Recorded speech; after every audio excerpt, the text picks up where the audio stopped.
নমস্কার সবাইকে, আমার চ্যানেলে সবাইকে আরও একবার স্বাগত। তো হঠাৎ করে বেরিয়ে পড়েছি, অ্যাকচুয়ালি এর আগে কোনো ক্লিপ নিতে পারিনি, কারণ তাড়াহুড়ো করে বেরিয়েছিলাম। সাডেনলি প্ল্যানিং হয়েছে তো বাড়ি যাব, তো সেই কারণে ঝটপট করে রেডি হয়ে বেরিয়ে পড়েছি। আসলে বাবার শরীরটা একটু খারাপ, সেজন্য বাবাকে দেখতে যাব, এটা বললেই বেটার হবে। তাছাড়াও একটা কারণ রয়েছে, অ্যাকচুয়ালি আমার অনেকদিন ধরে পিঠে খেতে ইচ্ছে করছে, স্পেশালি আমার দিদির হাতে। তো ও এসছে বাড়িতে, সেই জন্য ও বললো তাহলে তুই চলে আয়, তাহলে খেয়ে যেতে। কারণ তোমরা তো সবাই জানো যে এই সময় মনের ইচ্ছেটা পূরণ করা সব থেকে বড় একটা বিষয়। সকাল সকালই মোটামুটি বেরিয়ে পড়েছি, আর বেরিয়ে পড়েছি হেঁটে। সামনে খুব একটা দূরে বাড়ি নয়, তবুও টোটো করে যাচ্ছি এই কারণে, কারণ এখন না বেশি হাঁটতেও পারি না, আর সাইকেলে করেও যেতে পারবো না, সেই জন্য আর কি টোটো করে চলে যাচ্ছি। তো চলো।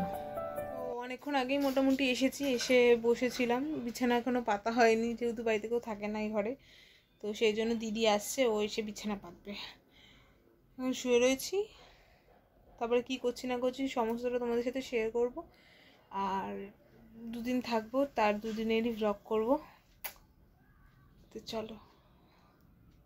একটুখানি কি আমাকে মোটু মোটু লাগছে কমেন্ট করে। তো ইতিমধ্যেই দিদি চলে এসছে, এতক্ষণ ধরে ওয়েট করে বসে রয়েছি ওর জন্য। আর আমার জন্য কি নিয়ে এসছে দেখবে তো। এই যে রয়েছে ক্রিসমাস কেক, ঠিক আছে, আর একটা হচ্ছে লেবু, যেটা হচ্ছে কি আমার প্রচণ্ড পরিমাণে লেবুর ক্রেভিং হয়, সেই জন্য লেবু নিয়ে এসছে আমার জন্য। তার মধ্যে এখন আমি এটা খাবো একটুখানি। দাঁড়াও তোমাদেরকেও দেখাই খুললা। ও আস্তে আস্তে ওর ব্যাগের ওপর হামলা করে দিয়েছে যে কী এনেছে, কারণ আমার প্রচণ্ড জোরে খিদে পেয়েছে। তো আমি সকালবেলা বেরিয়েছিলাম খাওয়ার মানে খেয়ে দিয়ে, তারপরে থেকে আর কিছু খাইনি। সেই তারপরে তো লেবুটা তো দেখলাম, দেখে আমি ভীষণ খুশি হয়ে গেছি, কারণ বললামই আমি তোমাদেরকে আমার প্রচণ্ড পরিমাণে কমলা লেবুর ক্রেভিং হচ্ছে কদিন ধরে, কেন আমি জানি না। এই যে মহারানী এসেছে, ওকে দিয়ে আমি কাজ করাতে শুরু করে দিয়েছি, এটা হচ্ছে কি বেনিফিট। এখন এতক্ষণ আমি শুয়ে শুয়ে ল্যাদ খাচ্ছিলাম আর থাম্বেল বানাচ্ছিলাম, আর ও এসে এখন বিছানা করছে, তারপর চিৎপাটাং হয়ে শুয়ে পড়বো। কি মস্তি, কি মজা, কি বাজে ক্যামেরা হয়ে গেছে আমার। তু কোন হেবে, আমার তো মনে হয় শুধু ক্যামেরাতেই আমার মুখটা একটুখানি গোল গোল লাগে, আগেও এটাই লাগতো। তারপর যথারীতি দুজন মিলে একটুখানি বসে কিছু মানে ফোনে আর কি ভিডিও দেখছিলাম।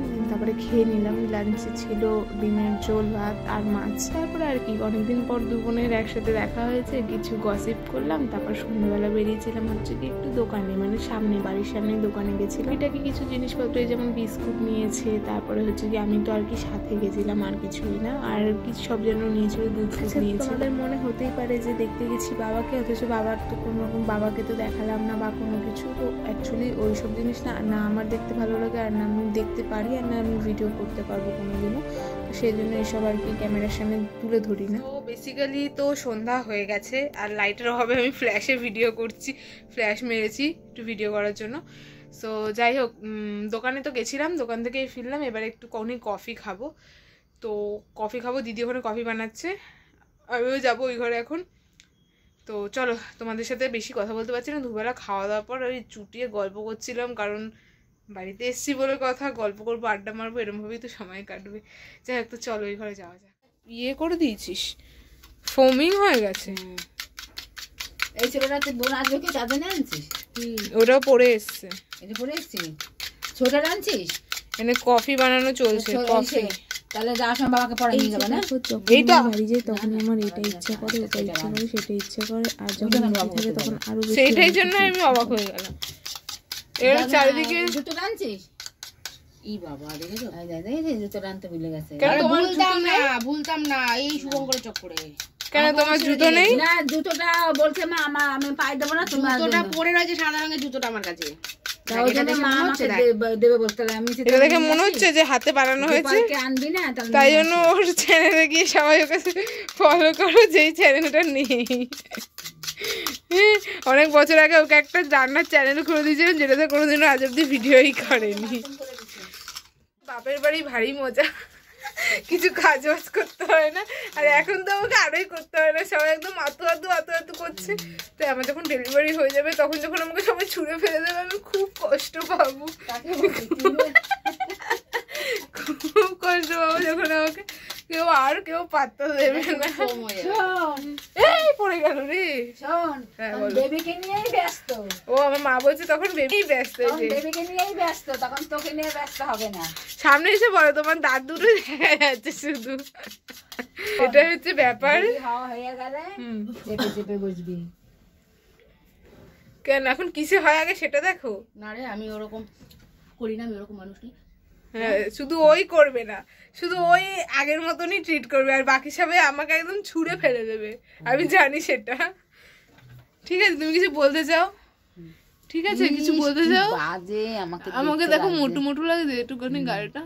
হ্যাঁ দেখো, হচ্ছে কি এটা হচ্ছে কি আমার মা, দেখো দেখো এটা হচ্ছে কি আমার বোন, বললাম যেগুলোর মধ্যে খাবো।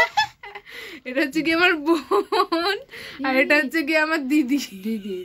আর গ্লাস কাপগুলোর মধ্যে চিনি দে।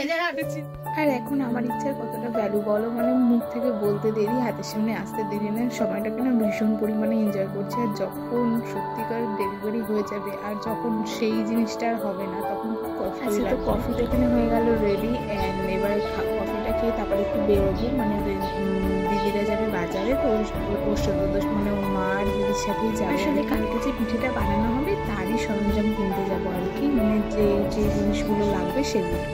রেডি হয়ে পড়েছি, আর আমার থেকে আবার সোয়েটার, আবার হচ্ছে কি চাদর মাদর চাপিয়ে দিয়েছে, যেটা আমি কিছুতে খুলতে পারবো না। এখন বেরোবো, তো কি করছি রাস্তায় বেরিয়ে, মানে কি করছি না করছি, কি জন্য বেরোচ্ছি, সে সমস্তটা তোমাদের সাথে পুরোটাই শেয়ার করবো, সাথে থাকো। দেখো রেডি তো হয়ে গেছি, একটা সোয়েটার তো চাপিয়েছি, তারপরে আবার একটা চাদর চাপানো ঘুরিয়েছে, একটু তুতলে যাচ্ছি কেন কে জানি। তারপর আমরা বেরিয়ে পড়েছি, আর হাঁটতে হাঁটতে বাজারের সামনে যে বাজার ছিল সেখানে গেছি, বেশি দূরে যাইনি, কারণ যেহেতু আমি ছিলাম সাথে সেই জন্য, কারণ আমি না বেশিক্ষণ হাঁটতেও পারি না। তারপরে সমস্ত কিছু মানে চালের গুঁড়ো, তারপরে হচ্ছে গিয়ে গুড়, 2 রকমের গুড়, তারপরে ডাল, তারপরে মেবি আর কিছু নেওয়া হয়নি। তো তারপরে আমরা ওখান থেকে ওগুলো নিয়ে দেন তারপরে চলে যাবো হচ্ছে গিয়ে আরো, মানে আর কিছু নেওয়ার নেই। বেসিক্যালি তোমাদেরকে তো আমি বলেছি ভিডিওতে এর আগেও যে আমার ইদানিং কয়েকদিন ধরে শরীরটা মাঝে মধ্যে খারাপ করে, কেন বুঝতে পারছি না, মানে লাস্টে চলে এসেছে সেই জন্য নাকি এমনি বুঝতে পারছি। কারণ কি বলতো, আমার যে 9 মাসের মোটামুটি 9 মাসের যে জার্নিটা ছিল তাতে আমার না খুব একটা শরীর খারাপ প্রথম থেকেও হয়নি, তো এখন যেহেতু হচ্ছে তো আমি সেটাকে না সত্যি কথা বলতে একদমই নিতে পারছি। মোটামুটি সবসময় একটা ভয় কাজ করে, মানে উঠতে বসতে খেতে ঘুমাতে শুতে হাঁটতে চলতে সমস্ত কিছুতেই একটা ভয় কাজ করে যে এই না এটা করলে শরীর খারাপ লাগে বা ওটা করলে শরীর খারাপ লাগে। তো এটা কি কমন নাকি তোমরা একটুখানি কমেন্ট করে আমাকে জানিও। মানে যেমন হচ্ছে ধরো হঠাৎ করেই গা গোলাচ্ছে, অস্থির লাগছে, গরম লাগছে, বমি পাচ্ছে, এই টাইপের প্রবলেমসগুলো হচ্ছে। এছাড়াও আরও অনেক কিছু হচ্ছে, সেগুলোকে না হয় বাদই দিলাম। তো তোমাদের যদি জানা থাকে যে এগুলোর কারণ কি হতে পারে তো তাহলে আমাকে একটুখানি জানাও। আমার তো আর এখন চেক আপের ডেট নেই, আমার সেই আবার জানুয়ারির লাস্টের দিকে রয়েছে, তো তার আগে তো আর ডাক্তার দেখানো হবে না, সেই জন্য আর। তারপর ওখান থেকে একটা কসমেটিক্স শপে গেছিলাম, আমার জন্য দিদি 2 হেয়ার ব্যান্ড 2 ক্লিপ কিনেছিল। দেন তারপরে চলে গেছিলাম একটা ফাস্ট ফুডের দোকান, সেখান থেকে একটা মোগলাই নিয়ে তারপরে আমরা হাঁটতে হাঁটতে বাড়ি চলে এসেছিলাম। ওখানে গিয়ে বসেই পড়েছিলাম, কারণ বললাম আমি না দাঁড়িয়ে থাকতে পারি না, হাঁটতে পারি না, বসতে পারি না, কিছু করতে পারি, খুব বেশিক্ষণ ধরে কোনো কিছু করতে পারি না। তো তারপর ওখান থেকে এসে অ্যাজ ইউজুয়াল খেতে বসে পড়েছি, কারণ এখন তো ভুক্কা রয়ে গেছে সেই জন্য। আর কোনো ক্লিপ নেওয়া হয়নি। তোমরা কেমন লাগলো ভিডিওটা জানিও। ওকে, ভালো থেকো, বাই।